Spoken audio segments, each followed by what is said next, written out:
Eee, Baiklah, saya akan menjawab pertanyaan dari Cindy. Yang pertama itu alasan kenapa saya memilih, eee, modul dalam penelitian ini gitu kan, bahan ajar, padahal bahan ajar yang lain kan banyak. Alasan yang pertama saya memilih modul, seperti yang sudah dipaparkan di latar belakang tadi, banyak sekolah yang menggunakan bahan ajar cetak karena paling mudah diperoleh dan lebih sederhana, mudah digunakan, mudah dibaca oleh penggunanya. Selain itu, bahan ajar cetak relatif murah untuk diproduksi atau dibeli dan dapat digunakan berulang-ulang. Selain itu, alasan lain yang saya gunakan kenapa menggunakan modul pada penelitian ini, karena sesuai dengan hasil observasi di lapangan, yaitu di SMA Taman Mulia, yang kebetulan tempat saya PLP 2 kemarin. Jadi di situ memang masih banyak kekurangan, apa namanya, bahan ajar. Jadi mereka di sana tuh memang hanya menggunakan buku paket dan pengalaman saya sendiri dalam mengajar kalau menggunakan buku paket itu kebanyakan siswa juga bosan gitu. Selain itu, kenapa saya tidak menggunakan e-book atau segala macamnya, eee, di sana latar belakang siswanya itu bermacam-macam dan kebanyakan siswanya itu, berlatar belakang ekonomi yang masih dari kelas menengah ke bawah. Jadi untuk seperti apa ya, perangkat pendukungnya untuk HP seperti itu kan mereka masih minim sekali. Jadi, saya sebagai peneliti, mengambil keputusan untuk menggunakan modul yang berbasis discovery learning. Jadi modul ini gampang dipakai oleh guru, gampang juga didapat oleh siswa, seperti itu.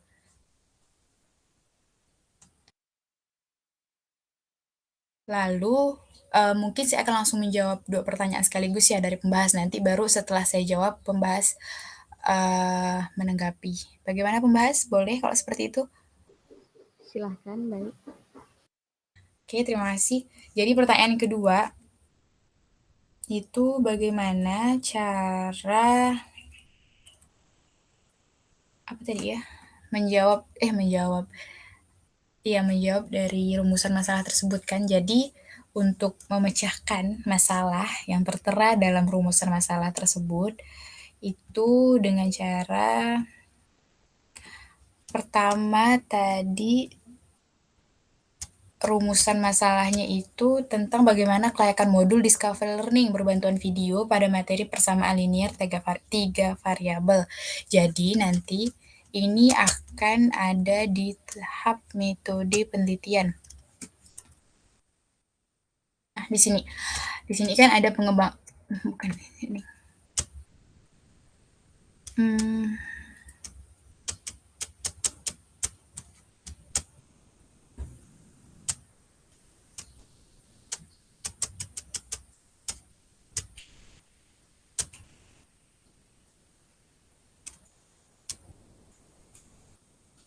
nah, di sini.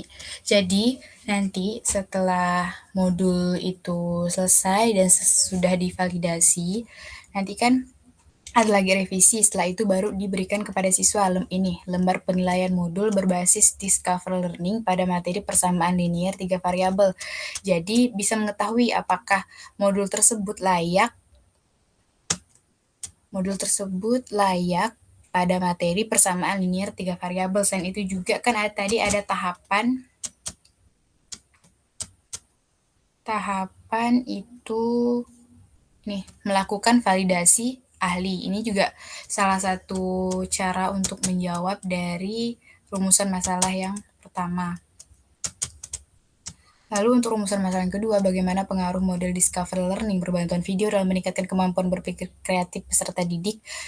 Sebelumnya saya mohon maaf, memang saya ini ketinggalan dalam mencantumkan di dalam PowerPoint ini. Sebenarnya ada, nanti bakal dikasih uh, soal untuk siswa atau peserta didik, dan juga bakal dikasih angket untuk peserta didik dalam menggunakan modul berbasis discovery learning, sehingga tahu apakah modul ini berpengaruh atau tidak terhadap uh, pembelajaran gitu untuk meningkatkan kemampuan berpikir kreatif. Ini mohon maaf, ini memang ada kekeliruan dari sayanya yang lupa mencantumkan sebenarnya di sini ada nih pengembangan instrumen, seharusnya ada penilaian modul dan juga untuk pengaruhnya tadi kepada siswa, seperti itu.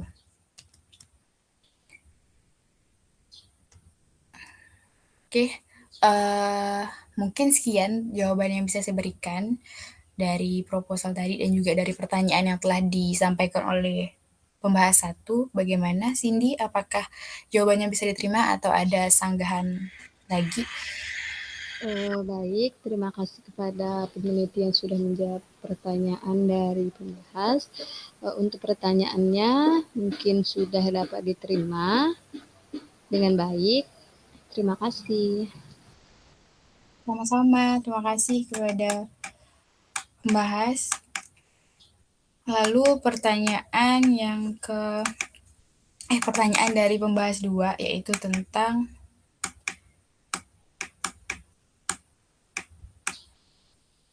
jumlah subjeknya.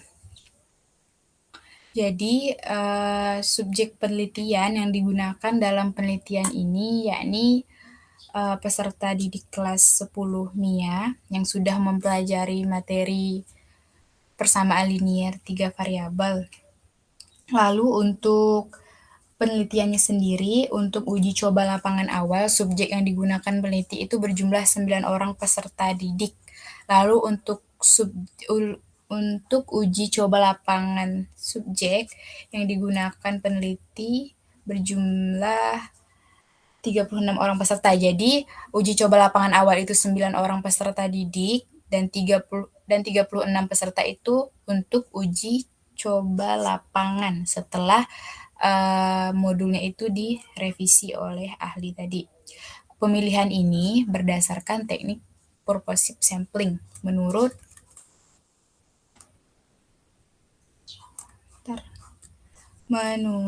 Sugiono pada tahun 2015. Jadi menurut Sugiono pada tahun 2015 teknik purposive sampling yaitu teknik penentuan sampel dengan pertimbangan tertentu.